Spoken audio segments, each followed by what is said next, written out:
Okay, let's consider one example of the applications of the hypergraph container lemma. So let's consider this definition. So we have learned about extremal number before, and we can extend the definition to the extremal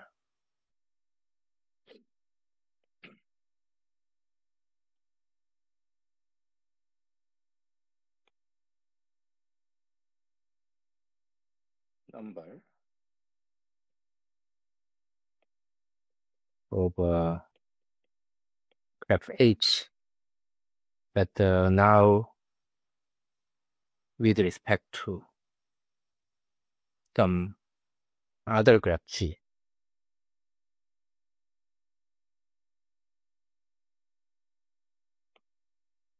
This is defined to be the, let's write it as external root GH. This is the number of edges, maximum number of edges in say X.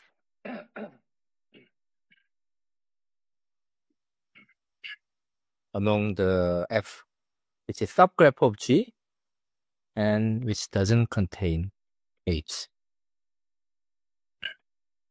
So in other words, the normal extremal number is same as you take a subgraph of Kn which doesn't contain H.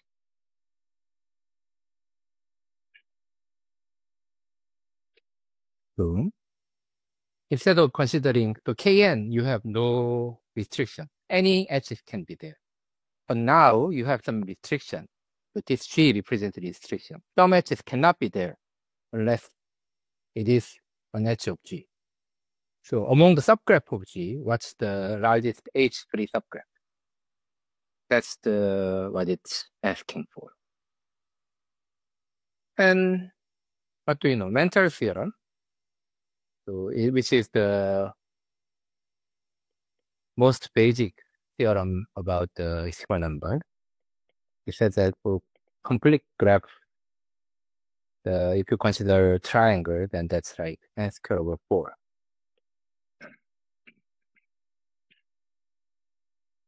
And among many general graphs, one of the very natural one are the random graph. So what if you have a random graph here? For given random graph, what's the largest subgraph, which is triangle free? That's very natural question. And there is this theorem by Frankel and Roeder. This is like a mental theorem for random graph. So suppose that for given epsilon, K is sufficiently large number, capital K. And if this P is bigger than K over square root of N,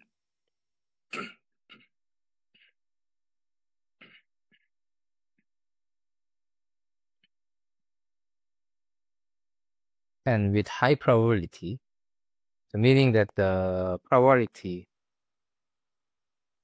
1 minus 0, 1, and this goes to 0 as n goes to infinity.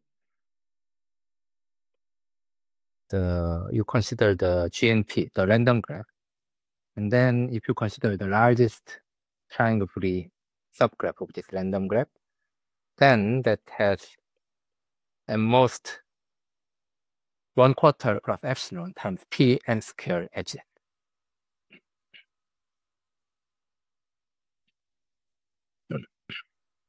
Note that this contains what? Half times p n squared plus minus some, epsilon fraction. So this has almost half times p n squared edges with high probability. And this is again like approximately half, just like the case here. So this is a mental theorem with a random host graph. And this is typed as lower bound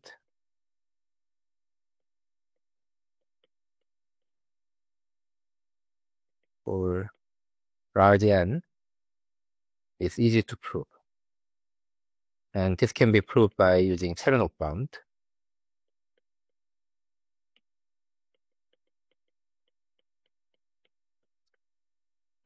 So, suppose that x1 to the fn are independent random variable.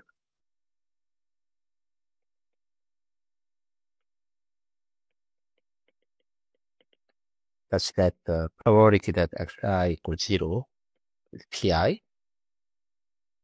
and hitting 1 is say 1 minus pi. Let's write this as the other way. So this is 1 and 0. Then let x be the x1 plus x2 plus dot dot dot plus xn. Then for all t positive, the probability that the x is deviate from its expectation more than t is bounded by e to the, say, 2 times e to the negative t squared over 2n. So it's like, so assume you are doing coin flip n time. It's head with probability p and then tail with probability 1 minus p. And if you do it n times, then with high probability, the number of head you will get is very close to p times n. And you can, so this is p times n. The probability that it deviates from here with more than t is exponentially small. That's what this says.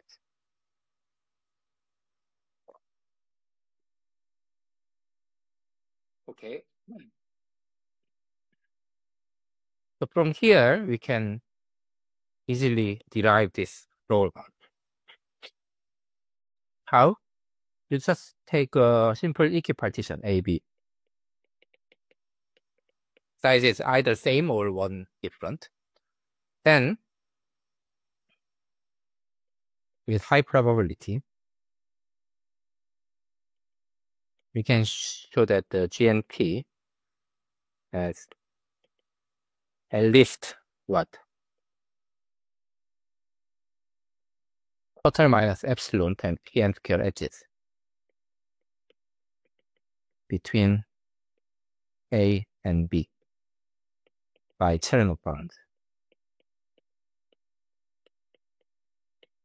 Because what? Expectation is quarter times Pn square. And then, what do you know? P is at least this much. So, this is large number. That's expectation. Then if it's divided by epsilon times Pn squared, that's your t. And you plug that in, then this is very small number that goes to 0 and then goes to infinity.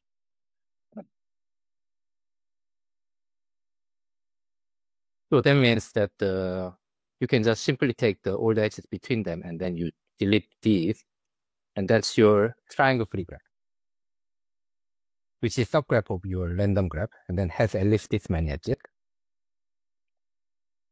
that provides this lower bound. Okay.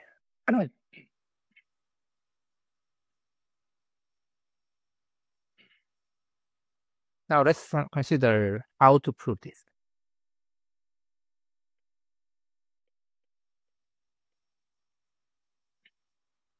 One obvious approach is to compute the expected number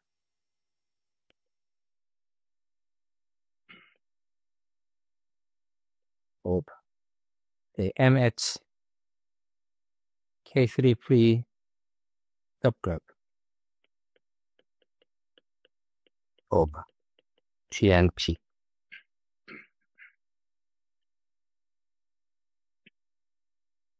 if the expectation is small, say root of 1, or m being 1/4 plus root of 1 times pn square, then we can use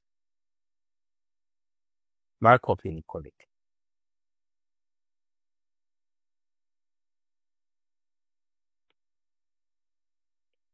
to obtain the result.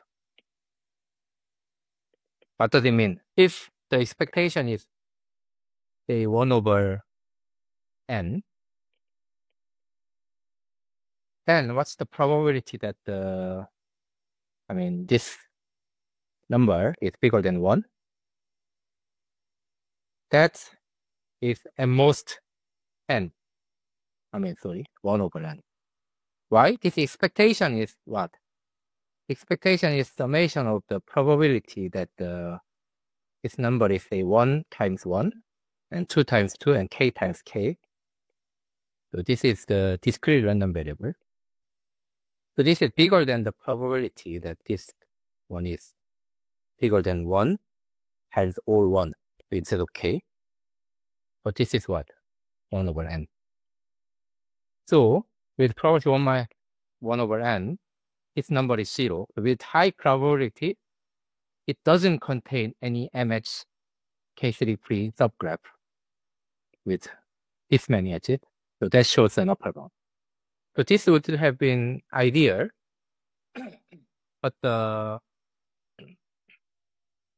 this is not true. This is too much to ask for.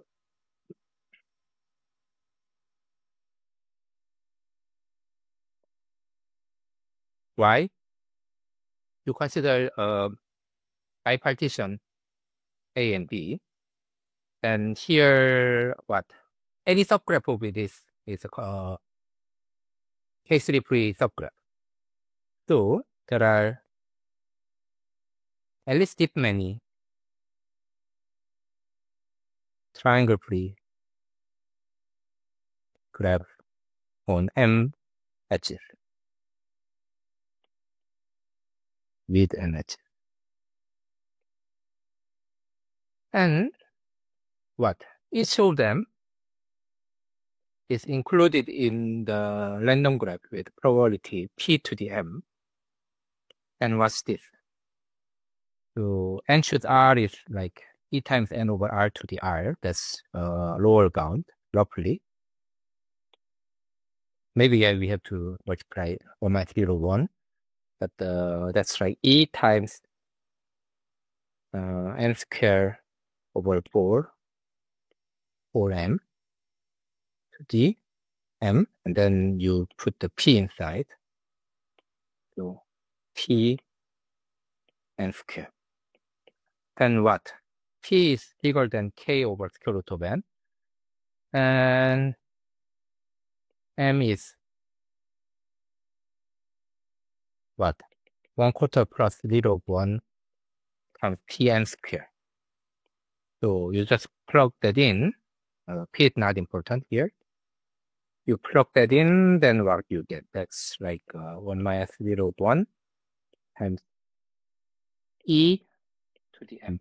That's large.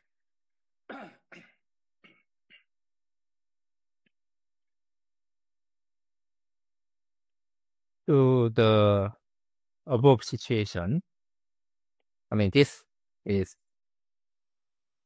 too much to hope for. However, we can consider why it's large. So what's bad events are the events that the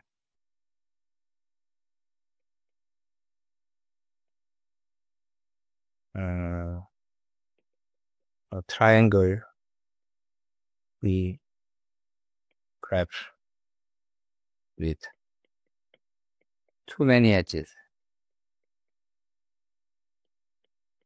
appears in G and P.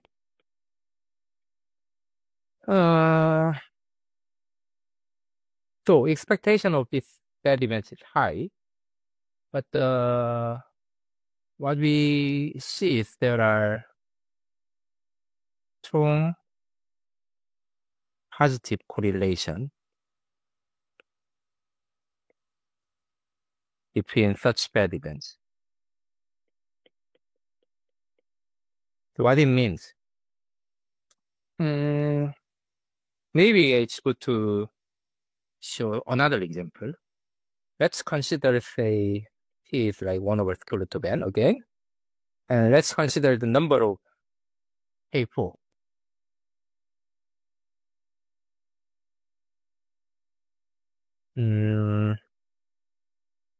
Yeah. Let's not use this. Let's say n is n to the negative 2 over 3.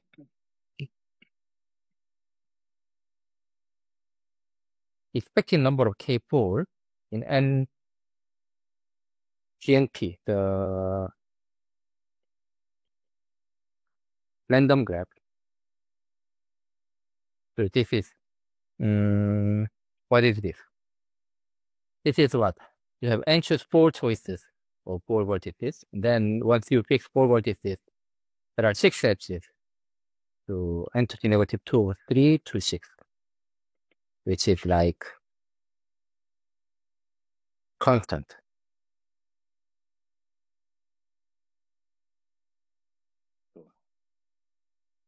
This is small. Let's say P is slightly smaller. And this is like very small.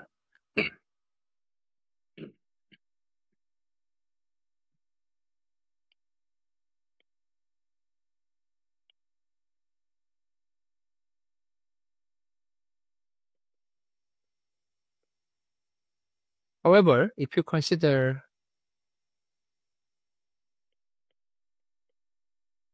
this graph instead, then what's the expected number of, okay, this is h. And it has n to the 7 choices. And then what? 1, 2, 3, 4, 5, 6, 7, 8, 9. 9 edges. So what? You have n to the 7 times, ignoring the constant. P is what? n to the minus 6 minus 9 epsilon. So it's n to the 1 minus 9 epsilon, which is large. So expected number of this copy is large.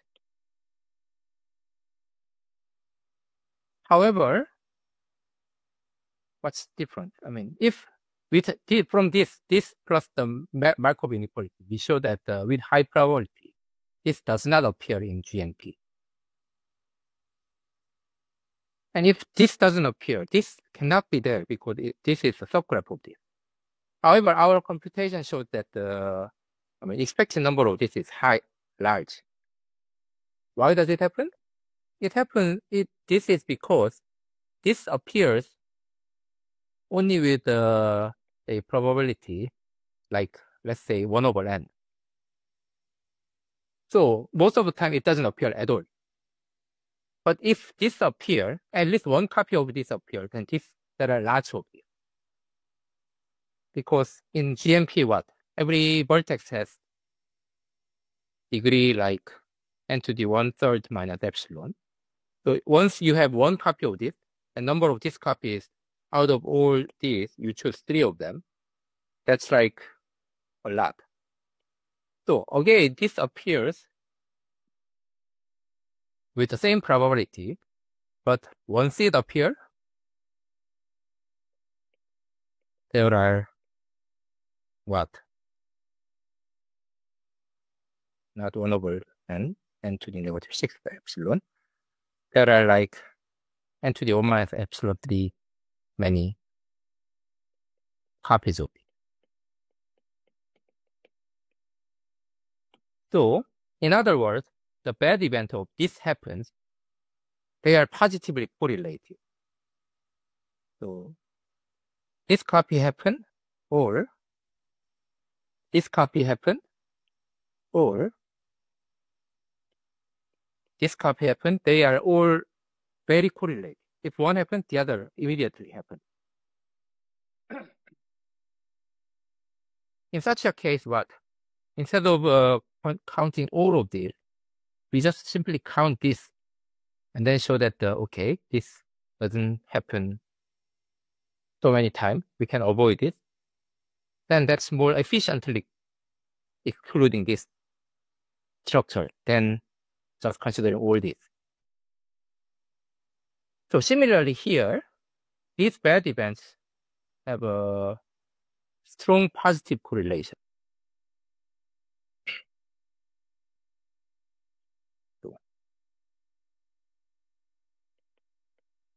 There are strong positive correlation between different bad events. Why?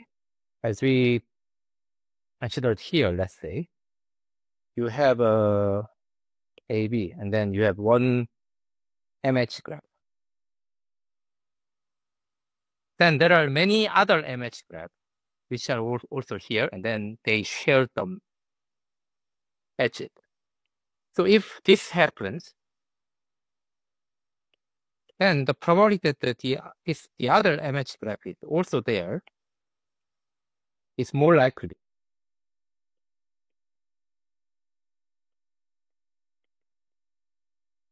So conditioning on one happen, the other has much higher probability. And intuitively, that shows that this huge number here, it's similar situation like this.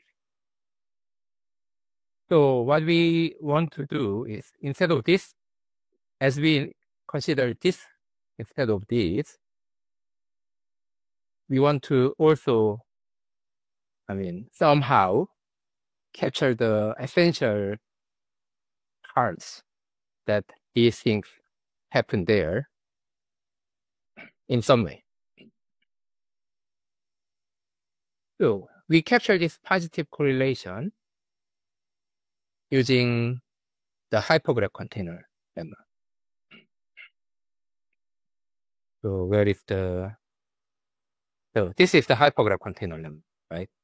If you have a K-uniform hypergraph that satisfies some locally dense condition, then you can find the container, meaning that the family of independent sets, such that all the independent sets is contained in one of them. And then the number of containers is small, and each container is almost independent. And what we do is we consider hypergraph H, whose vertex set is the H of Kn, and whose H set is the H set of triangle.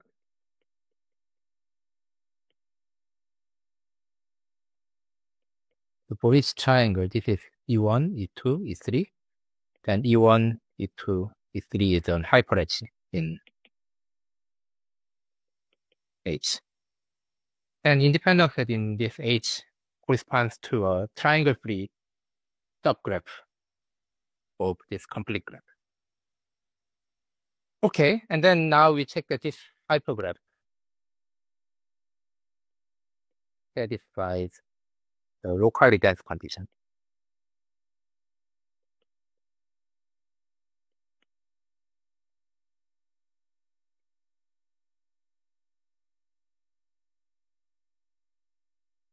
Okay, let's just say this is known. You can show this. And the hypergraph container lemma can be written in that way. For every delta, there exists a constant C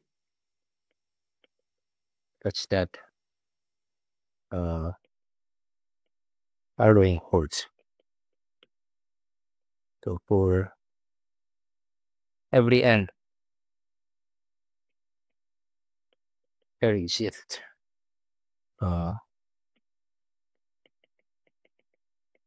collection, say G, of graphs on n vertices. And function, say f, which maps each subgraph of Kn, each graph, into this collection, such that the following code.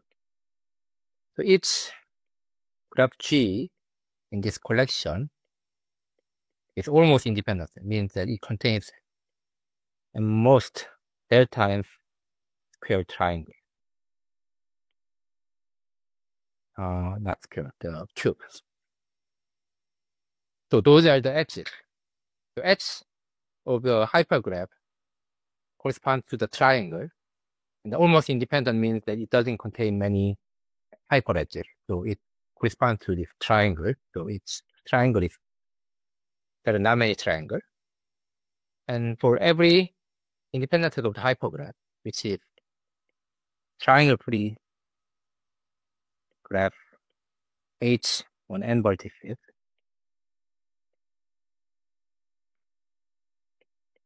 there exists a subgraph S with C times n to the 3/2 edges, and H is subgraph of Fs. So this is like a ST we take, and then C, the ST union with AT, CT we take. So S is like ST, this is like a CT, like before. So from hypergraph container lemma, we can reduce this. So now we can prove the theorem by Franklin Rodel. So we have this.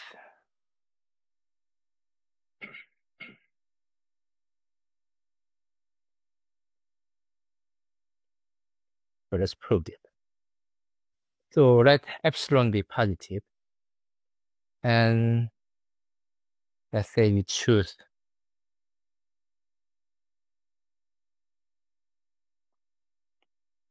suppose that suppose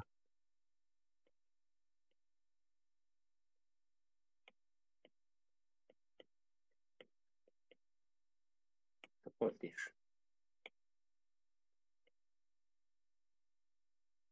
So for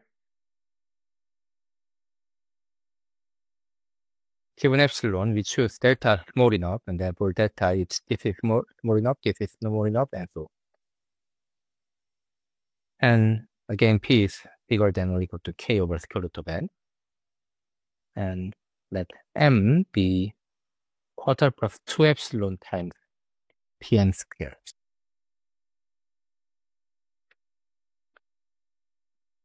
Okay. And let script s be the whole container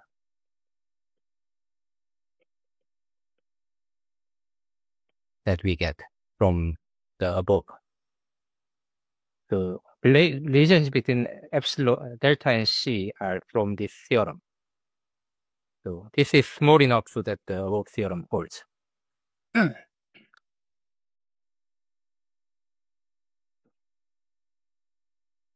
Suppose that your GNP contains a triangle polygram. Say that's H with M edge. Then, by the above theorem, there exists a subgraph S of H with the number of edges is M1C times L to the 3 over 2. And corresponding graph F of S in this collection such that this S is a subgraph of this. And what we know is that we want to claim that this Fs does not contain too many edges. Why? Since this contains at most delta n cube triangle, but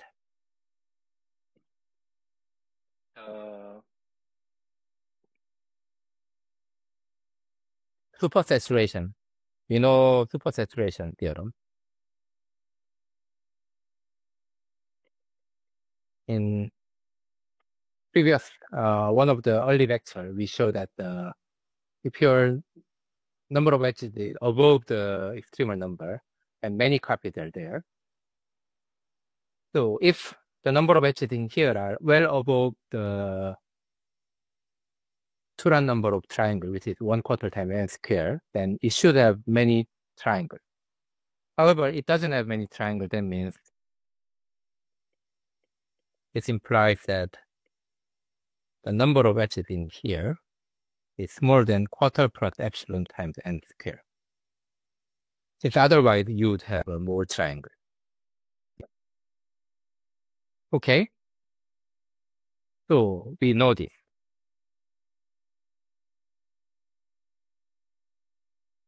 So now what? Before we do this computation, we consider all these triangle subgraph.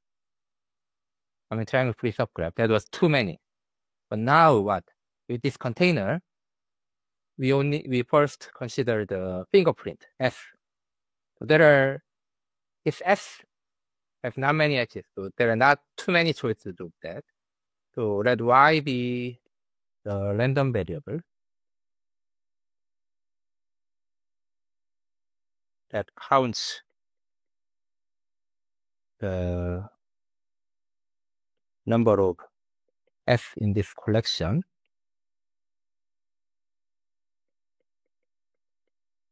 such that if S is completely contained in random graph. And also for this F, you consider this, and that all the edges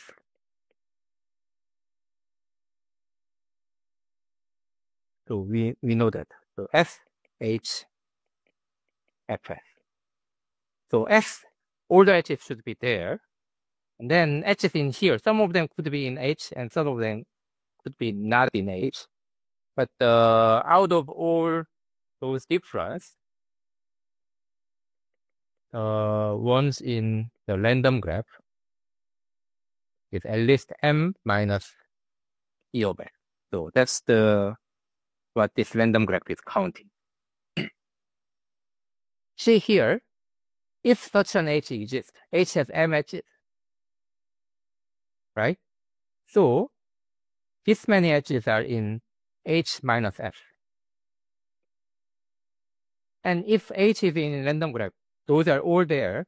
That means what? Out of here, again, those many edges have to be chosen because we assume that H is already in here. So this event captures the event that H is there. So if MH triangle graph H is in the random graph, then that implies it's both cases. So Y is an upper bound on the number of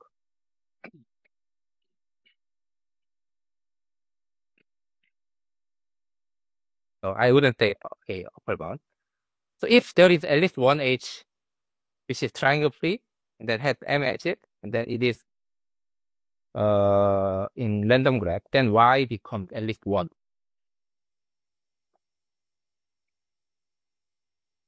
Then now we can compute this. What's the probability that y is at least 1? For a specific S in this clip S,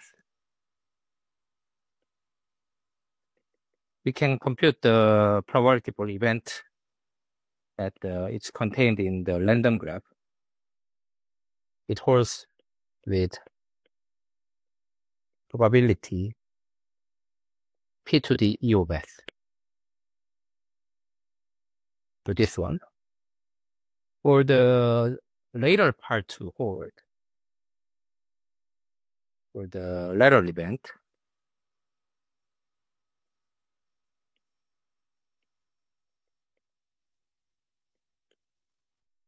what?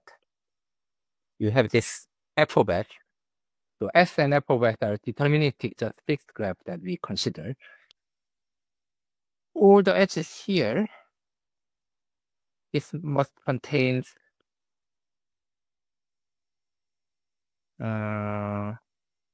we know that how many it contains, right? So this has this many edges, at most this many edges, and then this has at most this many edges. So this contains at most what?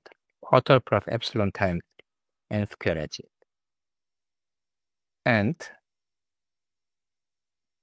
for this to hold, and at least m minus e of c, which is more than quarter plus 2 epsilon n square, which was our m, minus c times n e over 2. Okay, we can also assume that n is large because we consider this random graph. We are taking n goes to the infinity. Then this is quadratic and this is subquadratic. So you can easily show that this many edges of here should survive in this GNT. So they have to be included as edges. And this we know how to compute by Cherenkov bound. What? It has at most this many edges. So the expected number of include 1. Expectation is what? 1/4 plus epsilon times Tn square.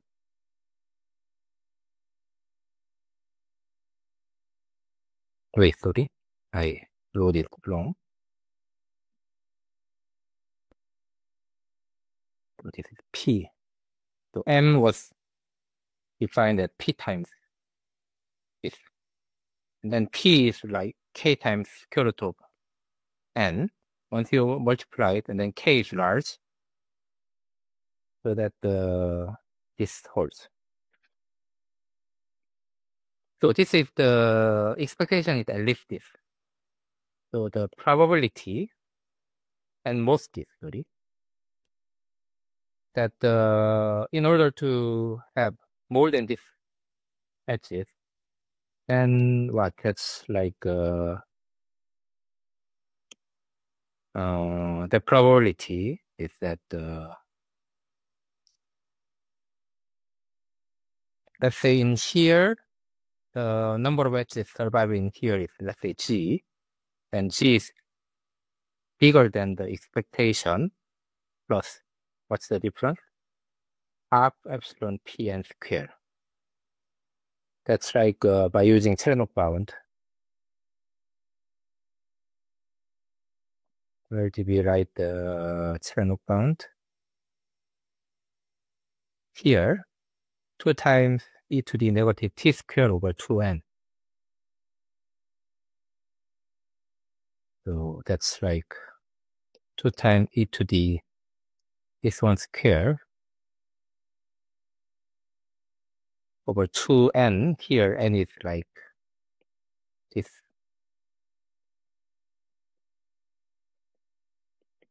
negative, then what? You can see that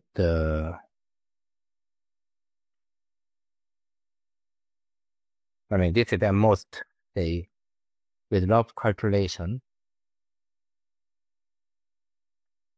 at most if. And then P is like some constant K over square root of N.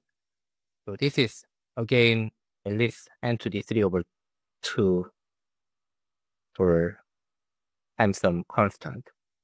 So that's something that goes to 0. So what's the expectation? The probability, that Y is bigger than 1.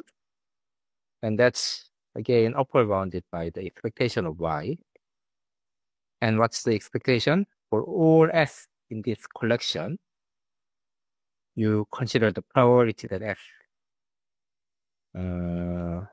these two events hold. And those two events are independent because what happens in F and then what happens outside of F.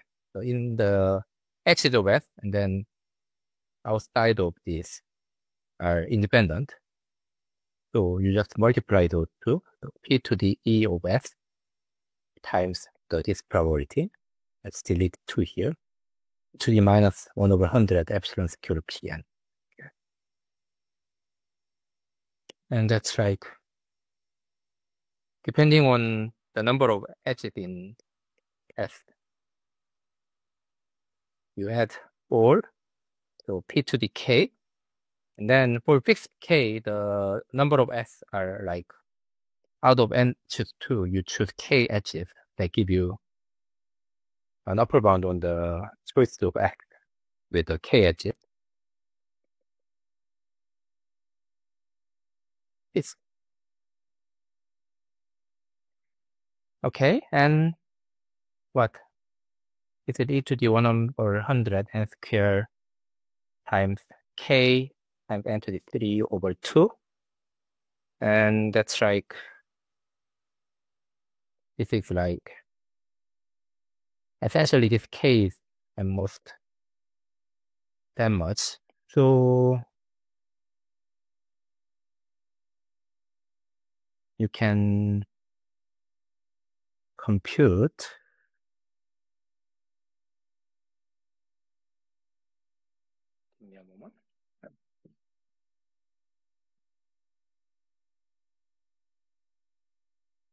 maybe I will not do the detailed computation, but you can show that these two together will dominate this, and then it goes to all small number. So this is little one. It tends to 0 as n goes to infinity if this P is at least large K over square root of n. Then that shows that with high probability, Y is 0. And Y is 0 means that this doesn't happen. So this GMP does not contain any triangle free graph with the Titsman edge. So this shows the upper bound on this extremal number with respect to random graph, this Frankfurt-Roder theorem. So this was an application of hypergraph container lemma. Okay, then thank you for listening. Then